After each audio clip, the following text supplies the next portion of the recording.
Livre du prophète Isaïe. Ainsi parle le Seigneur. Au temps favorable, je t'ai exaucé. Au jour du salut, je t'ai secouru. Je t'ai façonné, établi, pour que tu sois l'alliance de mon peuple, pour relever le pays, restituer les héritages dévastés, et dire aux prisonniers, sortez, aux captifs des ténèbres, montrez-vous. Au long des routes, ils pourront paître, sur les hauteurs dénudées seront leurs pâturages. Ils n'auront ni faim ni soif. Le vent brûlant et le soleil ne les frapperont plus. Lui, plein de compassion, les guidera, les conduira vers les eaux vives. De toutes mes montagnes, je ferai un chemin, et ma route sera rehaussée. Les voici, ils viennent de loin, les uns du nord et du couchant, les autres des terres du sud. Cieux, criez de joie, terre, exulte, montagnes, éclatez en cris de joie, car le Seigneur console son peuple, de ses pauvres il a compassion. Jérusalem disait, le Seigneur m'a abandonné, mon Sauveur m'a oublié. Une femme peut-elle oublier son nourrisson, ne plus avoir de tendresse pour le fils de ses entrailles? Même si elle l'oubliait, moi, je ne t'oublierai pas.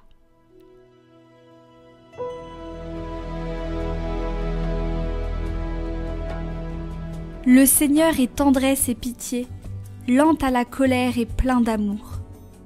Le Seigneur est tendresse et pitié, lent à la colère et plein d'amour. La bonté du Seigneur est pour tous, sa tendresse pour toutes ses œuvres. Le Seigneur est vrai en tout ce qu'il dit, fidèle en tout ce qu'il fait. Le Seigneur soutient tout ce qui tombe, il redresse tous les accablés. Le Seigneur est juste en toutes ses voies, fidèle en tout ce qu'il fait. Il est proche de ceux qui l'invoquent, de tous ceux qui l'invoquent en vérité.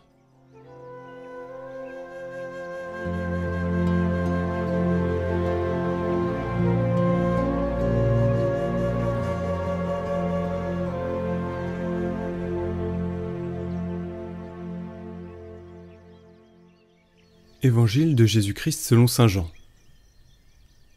En ce temps-là, après avoir guéri le paralysé un jour de sabbat, Jésus déclara aux Juifs : « Mon Père est toujours à l'œuvre, et moi aussi, je suis à l'œuvre. » C'est pourquoi de plus en plus de Juifs cherchaient à le tuer, car non seulement il ne respectait pas le sabbat, mais encore il disait que Dieu était son propre Père, et il se faisait ainsi l'égal de Dieu.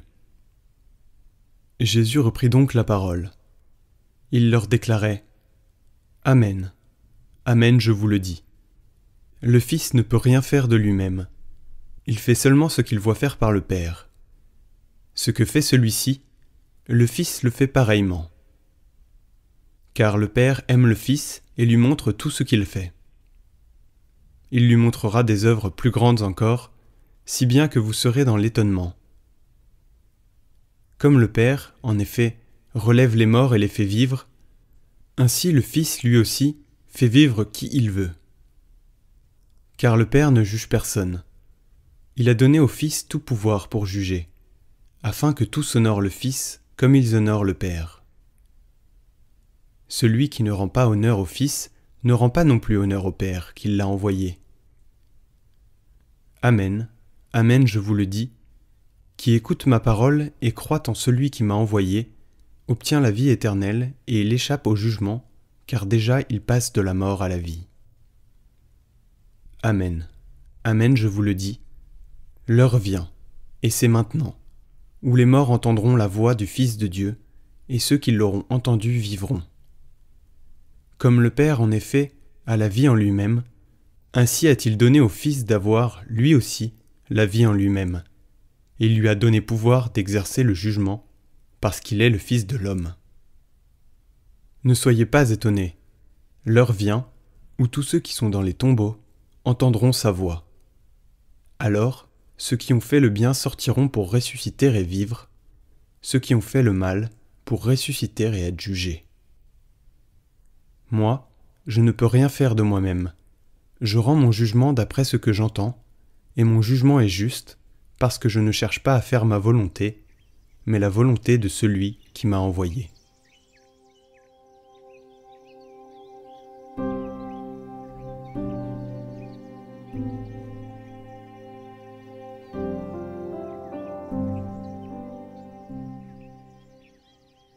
Commentaire de saint Cyril de Jérusalem. Ce que fait le Père, le Fils le fait pareillement. Que votre âme reçoive le dogme fondamental qui concerne Dieu. Il n'y a qu'un Dieu, un seul, sans naissance, sans commencement, sans changement ni mutation. Il n'a pas été engendré par un autre, il n'a pas d'autre être pour prendre la succession de sa vie. Il n'a pas commencé de vivre dans le temps, et il n'est pas davantage de date où il finisse. Il est à la fois bon et juste, unique et l'auteur du ciel et de la terre, le créateur des anges et des archanges. Il est auteur d'une multitude de créatures. Mais le Père, d'un seul avant les siècles, d'un seul qui est le Fils unique lui-même, notre Seigneur Jésus-Christ, par qui il a fait toutes choses, les visibles et les invisibles. Ce Père de notre Seigneur Jésus-Christ n'est pas circoncis dans un lieu quelconque, ni plus petit que le ciel. Les cieux, au contraire, sont l'œuvre de ses doigts, et sa main renferme toute la terre.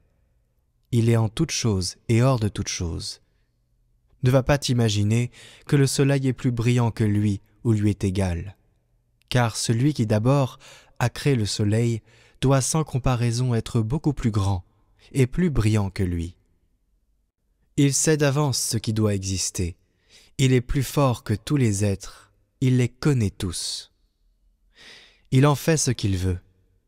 Il n'est pas soumis aux vicissitudes des choses, ni à la naissance, ni également à la fortune, ni à l'inéluctable.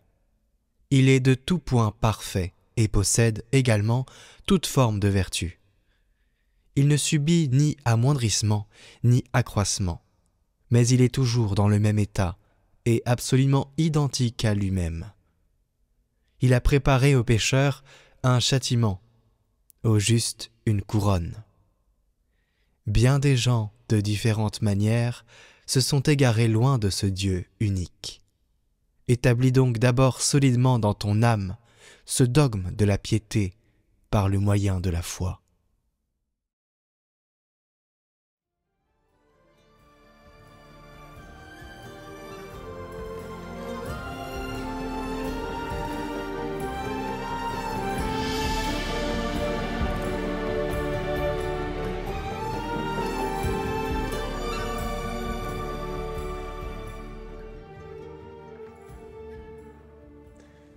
Bonjour, troisième vidéo sur le décalogue. Et donc on a vu qu'on pouvait l'apprendre par cœur et je ne saurais que vous conseiller de l'apprendre par cœur avec le moyen que je vous ai transmis, que j'ai moi-même reçu. On a vu la dernière fois, hier, que précisément la boîte de Pandore de la convoitise était le lieu sur lequel il fallait travailler. Mais il peut arriver que vous et moi, nous tombions, c'est-à-dire que nous nous laissions prendre au piège de la tentation.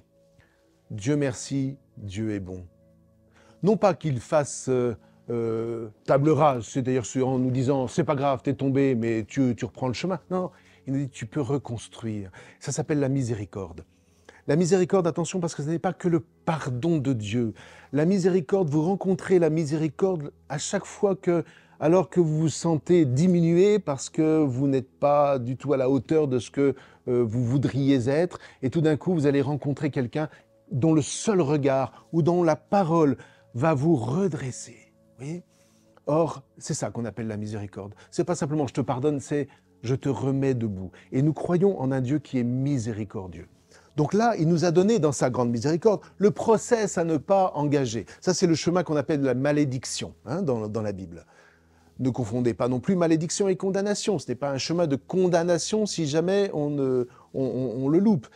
C'est un chemin de malédiction, c'est-à-dire il amène effectivement, quand on le prend, ce chemin, vous voyez, de la convoitise, mensonge, vol, il arrive forcément au meurtre, il arrive forcément à la mort. Donc c'est pour ça que c'est un chemin de malédiction. Et puis, on se désolidarise de la communauté à laquelle on appartient. Malédiction. Mais, tu peux toujours revenir sur le chemin de la bénédiction. C'est ça le secret. Vous irez lire le chapitre 30 du Deutéronome. Vois, je mets devant toi la vie et la bénédiction, la mort et la malédiction. Choisis, mais choisis la vie. Maintenant, Dieu ne va pas faire ce choix à notre place. Mais il nous donne tout pour que nous fassions le bon choix. Donc, le choix de la malédiction, c'est d'ouvrir la boîte de Pandore. Mais quand on est tombé dans cette tentation-là d'avoir ouvert cette boîte de Pandore, outre le fait qu'il va quand même falloir travailler pour la refermer, c'est un vrai travail sur soi qui demande de l'effort, qui demande de l'humilité. Mais il y a le fait que Dieu nous plonge dans sa miséricorde. Et il nous dit, voilà, oui, tu as ouvert la boîte de Pandore, maintenant rechoisis-moi, travaille avec moi, prie, entre dans la prière, retrouve le chemin qui va te détacher des idoles. J'imagine que vous soyez addict aux jeux d'argent ou que vous soyez addict au tabac, etc. Fais un effort, mais commence par là. C'est-à-dire que commence par prier. Si tu ne pries pas, tu n'y arriveras pas. Commence par prier. Détache-toi des idoles.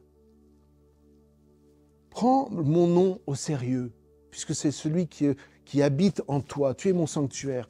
Retrouve la communauté. Si on travaille tout seul, on n'y parviendra pas. Retrouve la communauté.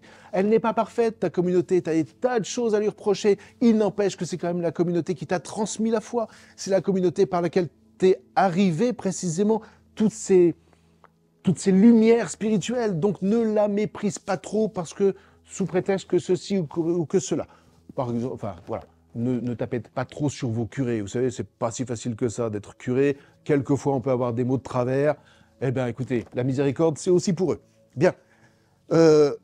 Réconcilie-toi. Appuie-toi sur ce que tes parents t'ont transmis. Et puis, si jamais ils n'ont pas su transmettre, eh bien, écoute, appuie-toi sur la communauté pour quand même, malgré tout, leur donner de la place, leur donner du poids dans ton histoire pour que tu ne te sentes pas orphelin. Ils n'ont pas été que mauvais. C'est pas possible. Donc, quelque part, voilà, avec la grâce du Seigneur, retrouve le chemin de tes ascendances. Et si tu ne peux vraiment pas passer par ton père et ta mère, tu as des oncles, tu as des frères et sœurs, bref, tu as tout un tissu où tu peux retourner à la source de toi-même. Ensuite, eh bien, détache-toi avec la grâce de Dieu, de cette mort qui est là. Vous savez, quand on dit souvent que la mort est entrée avec le péché, on imagine qu'avant l'homme n'était pas mortel. Mais ce n'est pas ce que dit la Bible. La mort qui est entrée par le péché, c'est le meurtre. C'est-à-dire, c'est la violence en l'homme. Voilà. Parce que le péché, la convoitise, conduit au meurtre. Donc déjà, mets en place, avec la grâce de Dieu, dans la confession, avec l'aide de la parole de Jésus, mets en place un regard qui te purifie de toute idée de meurtre, quel qu'il soit. Ensuite, tu vas retrouver tes frères. Ensuite, tu vas peut-être rendre ce que tu as plus ou moins volé, ou je ne sais pas. Tu vas t'apercevoir qu'il y a un vrai plaisir à vivre dans la vérité. Et ensuite, tu vas voir que tu auras vaincu grâce à Dieu la convoitise qui est en toi. Je te le promets, je l'ai vu en acte depuis 30 ans que je suis prêtre, je l'ai vu en acte. J'ai vu des miracles s'opérer grâce à la miséricorde et des gens reprendre vie. Ce miracle-là, il est pour toi, il est pour moi, il est pour tous ceux qui s'attachent au Dieu un que Jésus nous a révélé comme le Père. Pour finir, ce que je vous propose, c'est de prendre la prière de tous les chrétiens, puisque précisément, elle nous dit « Ne nous fais pas entrer en tentation ». C'est-à-dire que, voilà, rends-nous victorieux dans les épreuves qui nous secouent l'existence. Parce que quand je parle d'épreuves, je ne parle pas de petites éprouvettes, hein, je parle de vraies épreuves. Si je tiens la main du Père, ces épreuves ne se transformeront pas en tentation et vous allez voir que nous serons vraiment délivrés du mal. Notre Père, qui es aux cieux, que ton nom soit sanctifié, que ton règne vienne, que ta volonté soit faite sur la terre comme au ciel. Donne-nous aujourd'hui notre pain de ce jour. Pardonne-nous nos offenses, comme nous pardonnons aussi à ceux qui nous ont offensés. Et ne nous laisse pas entrer en tentation, mais délivre-nous du mal. Car c'est à toi qu'appartiennent le règne, la puissance et la gloire pour les siècles des siècles. Amen. Le Père Alain Dumont a créé un site qui s'appelle La Bible en tutoriel. Je vous invite à y aller, le lien est dans la description. Vous pouvez y retrouver des centaines de vidéos sur les livres de la Bible, avec une présentation parfois minutieuse ou parfois rapide. Vous pouvez ainsi être accompagné et découvrir le sens et l'interprétation que vous pouvez faire de certains livres. Ah, et une chose importante, c'est gratuit. Le Père Alain Dumont a aussi écrit un ouvrage qui s'appelle « Je loue donc je vis ». Vous vous rappelez peut-être qu'il l'avait présenté dans le parcours de Carême l'année dernière. Ce livre explique l'importance de la louange et vous apprendrez que la louange, ce n'est pas que chanter. Je vous mets aussi le lien de ce livre en description.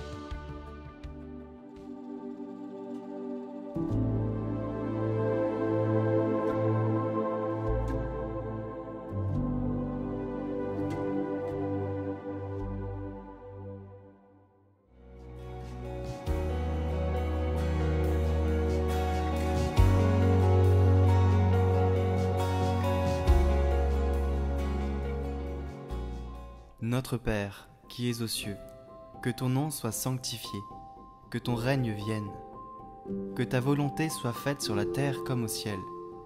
Donne-nous aujourd'hui notre pain de ce jour. Pardonne-nous nos offenses, comme nous pardonnons aussi à ceux qui nous ont offensés. Et ne nous laisse pas entrer en tentation, mais délivre-nous du mal. Amen.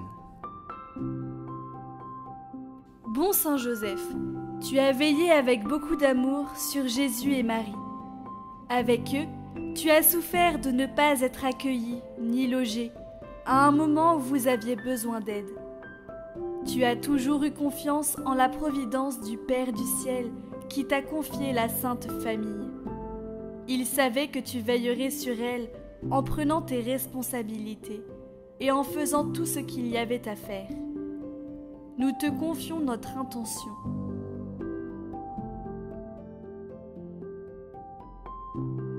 Et les intentions de tous ceux qui prient avec cette neuvaine. Et nous te demandons d'intercéder pour nous auprès de Dieu. Nous rendons grâce à Dieu pour tout l'amour et la joie que nous vivons et partageons en famille et avec nos amis. Protège-nous, fais grandir en nous la foi. Garde-nous toujours aimants, accueillants et priants. Merci d'avance, bon Saint Joseph, pour ton aide. Amen. Je vous salue Marie, pleine de grâce, le Seigneur est avec vous. Vous êtes bénie entre toutes les femmes, et Jésus, le fruit de vos entrailles, est béni. Sainte Marie, Mère de Dieu, priez pour nous, pauvres pécheurs, maintenant et à l'heure de notre mort. Amen. Je vous salue Joseph, vous que la grâce divine a comblé. Le Sauveur a reposé entre vos bras et grandi sous vos yeux. Vous êtes béni entre tous les hommes, et Jésus, l'enfant divin de votre virginale épouse, est béni.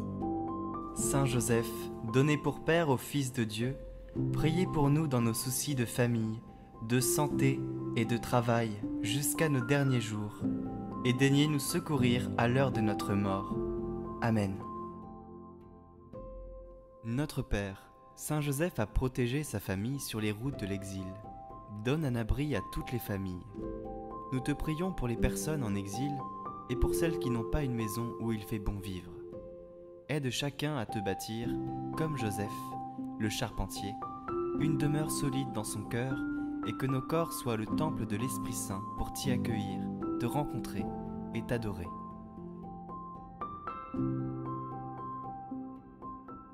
Notre Père, nous te confions particulièrement